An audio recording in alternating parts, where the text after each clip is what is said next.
السلام علیکم محترم ناظرین۔ ایک بہت نیک آدمی اپنے شادی کے بعد دلہن کو لے کر اپنے گھر لوٹ رہا تھا۔ راستے میں دریا عبور کرنا پڑا۔ آدمی نے ایک کشتی کا انتظام کیا اور اس طرح وہ دونوں دریا عبور کرنے لگے۔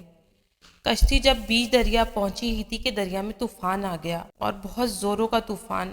اس صورتحال میں دلہن کا خوف سے برا حال ہو گیا، لیکن آدمی ایسے اطمینان سے بیٹھا رہا جیسے کہ کچھ غیر معمولی نہیں ہو رہا ہو۔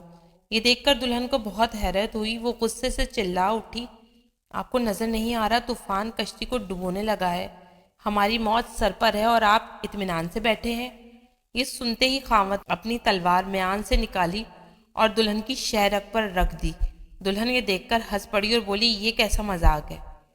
خاوند نے پوچھا کہ کیا آپ ابھی موت سے خوفزدہ نہیں ہو رہی؟ کیا آپ کو ڈر نہیں لگ رہا کہ میں آپ کا گلا کاٹ دوں گا؟ یہ سن کر بیوی بولی، مجھے آپ پر اور آپ کی محبت پر اعتماد ہے۔ مجھے مکمل یقین ہے کہ آپ مجھ سے بے انتہا محبت کرتے ہیں، اور یہ تلوار آپ کے ہاتھ میں ہے تو آپ کیا کوئی اور بھی مجھے کوئی نقصان نہیں پہنچا سکتا۔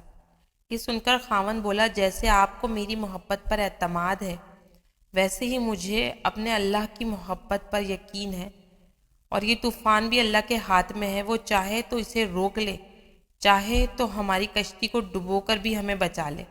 یاد رکھو، اللہ جو بھی فیصلہ کرے وہ ہمارے حق میں بہترین ہوتا ہے۔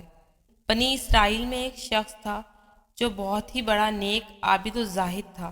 سب لوگوں میں اس کی بڑی عزت تھی۔ لوگوں میں اس کی نیکی اور پارسائی کا بڑا ہی چرچا تھا۔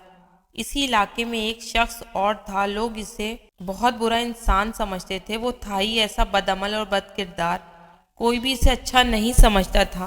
ایک روز اس گناہگار شخص نے دیکھا کہ وہ نیک آدمی ایک میدان میں بیٹھا ہوا ہے، ہر طرف تیز دھوپ پھیلی ہوئی ہے، مگر اللہ کے اس نیک بندے پر ایک بادل کے ٹکڑے نے سایہ کر رکھا ہے۔ گناہگار نے یہ منظر دیکھا تو اپنے دل میں بڑا شرمسار ہوا، اور یہ خیال پیدا ہوا کہ اس چلچلاتی دھوپ میں جہاں دور دور تک سایہ نہیں ہے، بادل کے ایک ٹکڑے نے صرف اس لیے اس پر سایہ کر رکھا ہے کہ یہ اللہ کا نیک بندہ ہے، کیوں نہ میں بھی اس کے ساتھ بیٹھ جاؤں؟ کیا خبر کہ اس کی برکت سے اللہ تعالیٰ مجھے بھی بخش دے اور میری خطاؤں کو بھی معاف فرما دے۔